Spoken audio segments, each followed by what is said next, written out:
नमस्कार, दोपहर के 3 बज चुके हैं। आप देख रहे हैं आज तक। मैं हूं आपके साथ चित्रा त्रिपाठी। असम मिजोरम के बीच सीमा विवाद अब सीमाएं लांघ रहा है। बॉर्डर पर तनाव है और दोनों राज्य तनातनी को और बढ़ाने वाली हरकतें कर रहे हैं। दोनों तरफ से सम्मन नोटिस भेजा जा रहा है। हद तो ये हो गई कि मिजोरम पुलिस ने असम के मुख्यमंत्री हेमंत बिस्वा शर्मा पर ही मुकदमा ठोक दिया है। तो बिस्वा शर्मा ने कहा है कि वो जांच के लिए पूरी तरह से तैयार हैं। ये झगड़ा कहां पर जाकर खत्म होगा, ये अपने आप में बड़ा सवाल बना हुआ है। मिजोरम असम बॉर्डर पर ऐसी मुस्तैदी है कि परिंदा भी पर न मार पाए। सीआरपीएफ के कछार जिले के इस हिस्से को पूरी तरह कंट्रोल में ले लिया है। चप्पे चप्पे पर जवान तैनात हैं। आने जाने वाले हर वाहन पर नजर रखी जा रही है। कछार जिले का ये वही लैलापुर थाना है जहां 26 जुलाई को दो राज्यों की पुलिस एक दूसरे के खून की प्यासी हो गई थी। दो राज्यों की पुलिस के बीच उस खूनी संघर्ष का अंजाम रहा असम पुलिस के 6 जवानों की शहादत। लेकिन 5 दिन बाद भी उस घटना से सबक सीखने का कोई इरादा नहीं दिख रहा। दो राज्य, दो सरकार, पुलिस एक दूसरे से हिसाब किताब बराबर करने में लगी है। कैसे, इसकी बानगी आपको दिखाते हैं। असम के मुख्यमंत्री हेमंता बिस्वा शर्मा पर मिजोरम में एफआईआर दर्ज होती है। मिजोरम पुलिस आईजी, डीआईजी समेत असम के 6 सीनियर मोस्ट अफसरों को तलब कर लेती है। असम पुलिस की तरफ से भी मिजोरम पुलिस को नोटिस भेजा जाता है। 6 पुलिस अफसरों को पूछताछ के लिए तलब कर लिया जाता है। असम पुलिस मिजोरम के राज्यसभा सांसद के वनलाल वेना की तलाश में दिल्ली पहुंच जाती है। यानी ये लड़ाई नहले पे दहला मारने की हद तक पहुंच गई है। एक राज्य एक्शन में आता है तो दूसरे का सुपर रिएक्शन शुरू हो जाता है। इस जंग में सीमाएं पीछे छूट रही हैं। कटुता व नस्यता हदें तोड़ रही हैं। असम के मुख्यमंत्री पर दर्ज एफआईआर के संगीन आरोप बता रहे हैं कि तनी तलवारें अभी म्यान में वापस नहीं होने जा रही।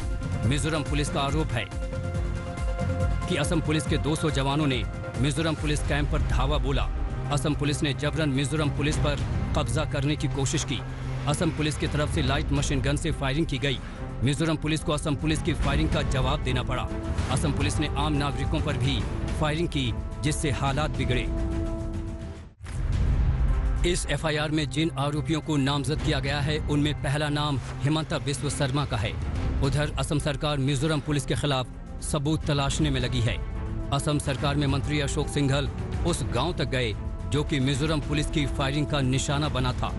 असम सरकार के मंत्री का आरोप है कि मिजोरम पुलिस ने अंधाधुंध फायरिंग की।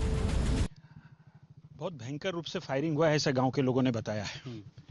और पुलिस पे ही नहीं, जिस तरह से फायरिंग हुआ है उससे लगता है कि पागलपन में फायरिंग किया गया है। ये कोई होश में फायरिंग नहीं किया गया है। और ये गोलियां हमको गांव वालों ने दी है। इसका फोरेंसिक टेस्ट हो और तथ्य सामने आए। असम पुलिस की एक पूरी टीम दिल्ली तक पहुंची है मिजोरम के राज्यसभा सांसद के वनलाल वेना की तलाश में, जिन्होंने असम मिजोरम बॉर्डर पर फायरिंग के बाद संसद के बाहर असम पुलिस के खिलाफ भड़काऊ बयान दिया था।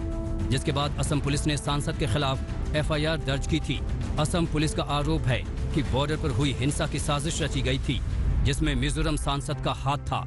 असम पुलिस के इस आरोप के बाद सांसद वनलाल वेना ने सार्वजनिक तौर पर असम पुलिस को जान से मारने की जो धमकी दी थी वो आपको सुनवाते हैं। More than 200 policemen led by IGP enter Mizoram territory. They pass through all these central paramilitary force camps and enter to our police camp. And they push back our policemen from our own post. And after that, our government asked some government to leave this post peacefully.